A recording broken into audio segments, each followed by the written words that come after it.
Ahora que el gobierno anuncia que girará directamente, no plata para las EPS, sino directamente a clínicas y hospitales, tengo en la línea al doctor Jorge Toro, que es el presidente de la Unión de IPS. Esa IPS, en la nomenclatura colombiana, son clínicas y hospitales de todo el país a quienes les giran las EPS. Ahora el gobierno tiene el inmenso reto de ser más eficiente en esa intermediación que las EPS.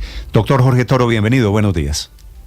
Buenos días, Néstor, y a toda la mesa de trabajo y a toda la audiencia. ¿Ustedes cómo reciben el decreto? ¿Conocen ya el decreto con el cual la ADRES queda como pagador en el sistema de salud en Colombia?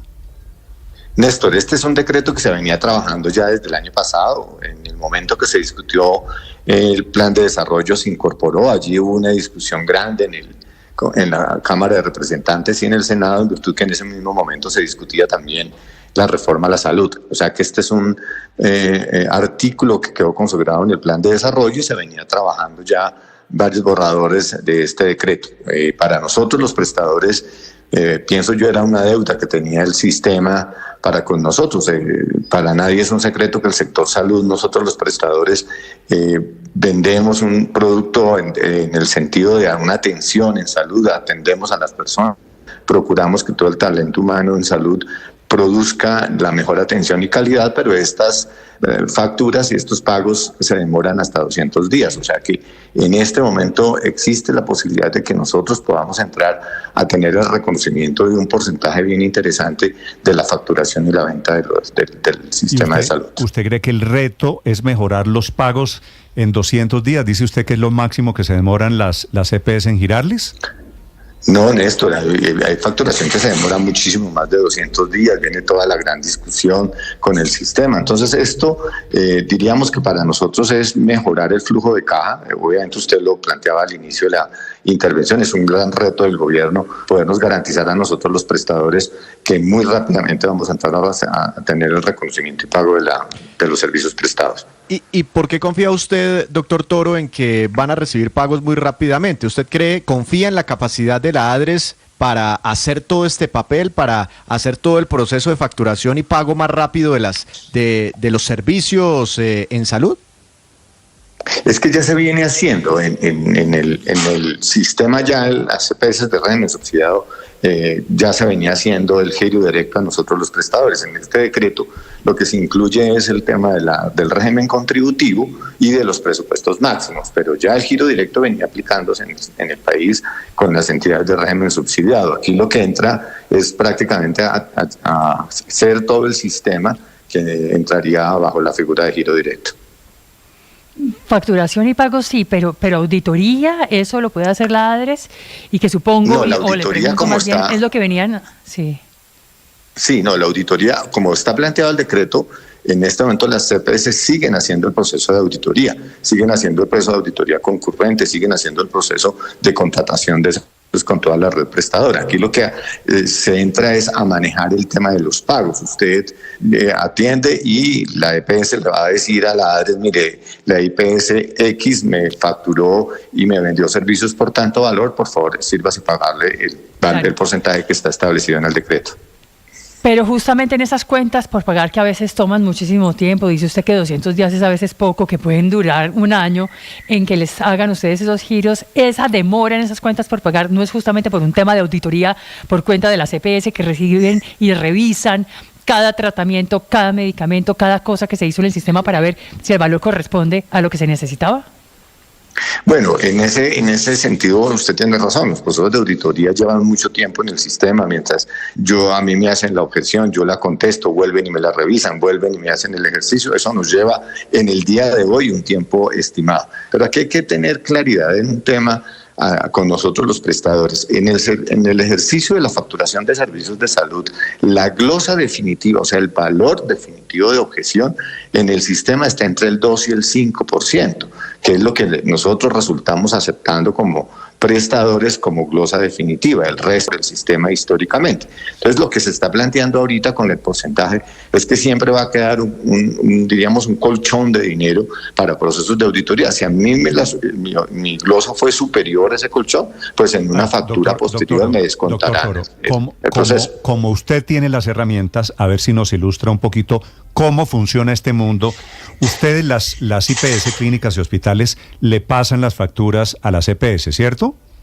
Sí, señor. Así históricamente Esas radicamos EPS, todos los meses en unos tiempos establecidos toda la facturación. Ok, esas EPS lo primero que hacen es una auditoría. El señor Toro mandó una factura de 1.000 millones de pesos, entonces miran que eso corresponda con la realidad, ¿cierto? Exactamente, que ha habido la pertinencia, que estén obviamente los costos de acuerdo ¿Cómo a es los todo, valores cómo es pactados. todo ese proceso? Le pediría, si es tan amable, nos lo explica. ¿Y qué los hace pensar que el gobierno va a ser más eficiente y más rápido? Mira, Néstor, el tema de la auditoría en el sistema ha sido de diferentes modelos. Nosotros podemos tener una figura que se llama auditoría concurrente, y es que aún todavía la tenemos en muchas de nuestras instituciones, y la auditoría concurrente es que el sistema, estamos hablando hoy, las EPS, ubican auditores en nuestras instituciones y verifican que efectivamente el paciente que esté atendido, que lo que se esté haciendo efectivamente es lo que se le debe hacer al paciente, y casi que la cuenta que termina saliendo ya con una preauditoría. En otras que no la tienen establecida de esa forma, llega al sistema, yo radico la cuenta y hay unos tiempos determinados en la norma en los que ellos deben revisar diríamos, todo el ejercicio, como lo planteabas tú, de la pertinencia, de los costos del paciente, y entran a hacernos una objeción. Esa objeción yo la tengo que contestar en un tiempo, y después de que la conteste es que la entidad se toma el tiempo de reconocerme y pagarme. Entonces, en ese orden de ideas, eso es lo que ha dilatado en el tiempo. Ustedes me preguntan hoy, ¿y eso qué va a mejorar con el decreto? Pues es que el decreto establece que, independiente de que a mí me sigan haciendo auditoría, independiente de que la auditoría va a continuar, me van a hacer un pago hasta de un 80% en unos montos y hasta de un porcentaje en otros. Entonces, esto quiere decir que a mí me van a dar flujo de caja sin que se deje de hacer procesos de auditoría. Sí, doctor Toro, ¿cuánto adeudan en este momento las EPS a ustedes, a los prestadores de servicios? Y esta plata, con este decreto, ¿qué va a pasar con esta plata? ¿Se resuelve ese endeudamiento que tienen con ustedes? ¿Les agilizan también los pagos? Bueno, muy buena pregunta, porque es que el tema de la cartera que adeuda el sistema de las EPS a los prestadores de servicios de salud, y hablando de cifras oficiales, porque pues, la intención es que la gente tenga coherencia en las cifras, tanto la Superintendencia Nacional de Salud como la Contraloría General, en el informe anterior que sacaron, queda registrado que la deuda histórica que nos deben las EPS a nosotros es alrededor de 14 billones de pesos. Entonces la pregunta, el decreto corrige y cómo garantiza el pago de esos 14 billones de pesos. No es así. El giro directo entra a operar en el día a día y en el mes siguiente que entra a operar de la facturación del mes inmediatamente anterior. La cartera histórica es la que hay que entrar entonces a revisar en este momento. Nosotros ya tenemos con el Gobierno Nacional, con la Contraloría y con la misma Super en el ejercicio, y con las mismas EPS, como ese ejercicio de depuración y cómo se va a entrar a generar los pagos de esos 14 billones. La gran inquietud que tenemos en este momento es que las EPS que se han liquidado en el país, todas estas que se han liquidado, prácticamente se ha llegado a perder casi 6 billones de pesos. O sea, en este momento, por cada 100 pesos que nosotros le hemos facturado a una entidad que se liquida, nosotros los prestadores, en el mejor de los escenarios, en el proceso de liquidación, entramos a reconocer 40 pesos. O sea, en un proceso de liquidación se lleva muchísima cartera que no es reconocida en el proceso de liquidación. O sea, que nosotros los prestadores, la angustia que tenemos es, si se entra este ejercicio de posibles liquidaciones de EPS, estos 14 billones, ¿en cuánto nos van a entrar a reconocer y a pagar en los procesos de liquidación? O sea, que sí es un tema bastante complejo. Doctor Toro, y en estos momentos, con esa deuda histórica más la plata que prácticamente se esfumó con estas liquidaciones, ¿está en riesgo la atención a la salud de los colombianos? Pues bueno, nosotros como instituciones prestadoras de salud, pues hay que mandarle una tranquilidad al país también, ¿no? Nosotros tenemos que seguir prestando, primero, constitucionalmente estamos obligados a atender las urgencias, a atender a la población. Segundo, tenemos unos contratos ya suscritos con todo el sistema que debemos cumplir. Y tercero, y que lo empezaría de primero, tenemos una responsabilidad social todas las instituciones prestadoras de salud, y es garantizar la atención integral y la atención con calidad. Que estamos en este momento en riesgos de caja, sí, ya estamos teniendo problemas serios en unidad de caja, teniendo que retrasar salarios, teniendo que retrasar pagos a proveedores, porque efectivamente la cartera no está fluyendo. En el último semestre, de acuerdo al estudio que hemos venido teniendo, la cartera ha aumentado en un 40%. ¿40% solo en el último semestre?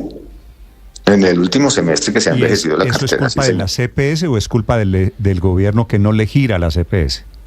Bueno, ahí en esa discusión entre si la culpa es de que el gobierno o no el gobierno nos manifiesta a nosotros los prestadores efectivamente que les reconoce el tema del pago de la OPC compensada a las CPS anticipadamente todos los meses.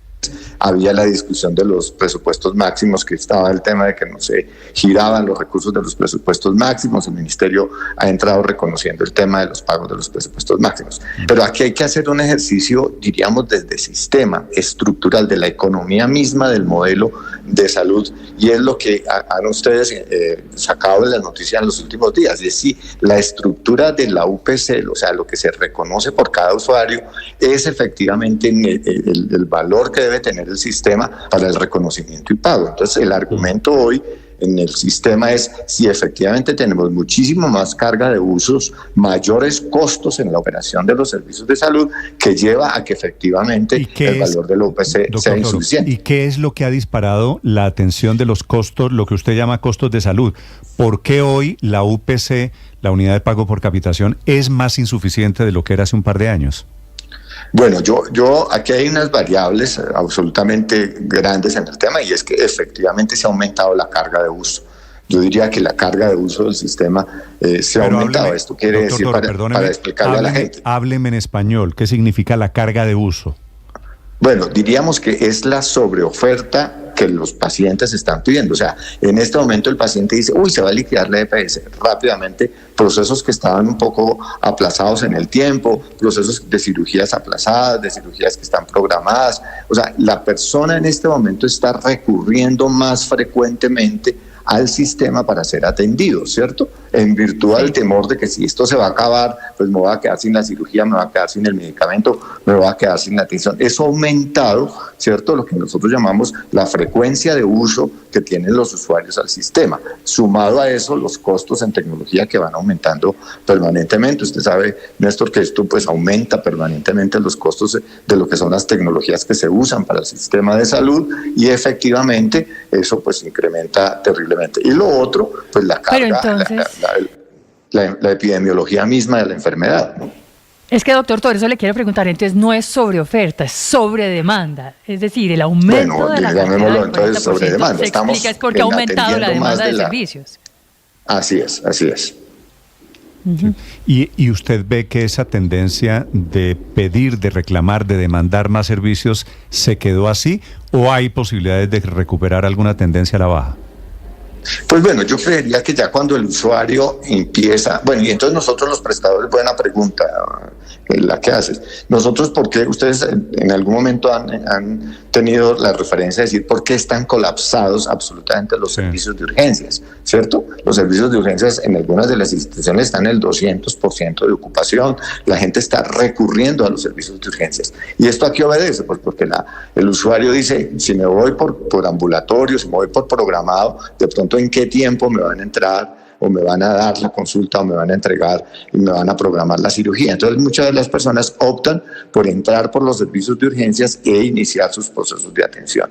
Diríamos que en este momento el proceso de atención en los pacientes es una cosa, ya diríamos es una constante. Las personas están demandando servicios, están pidiendo prontamente que les sean resueltos sus necesidades de salud y a su vez todo el tema de sus medicamentos. O sea que esto es una constante. Yo creo que la gente no va a dejar de no asistir porque no se cambió el modelo. Sí, de acuerdo, y ese es parte del riesgo. Son las 9 de la mañana, 28 minutos. Escuchan ustedes al presidente de las IPS en Colombia, representante de 480 clínicas y hospitales. Para estos efectos, ahora que el gobierno anuncia finalmente el decreto pagando directamente desde la ADRES, saltándose la intermediación de las EPS privadas. Gracias, doctor Toro, por acompañarnos esta mañana. Gracias a ustedes, muy amables. Muchas gracias. Estás escuchando Blue Radio.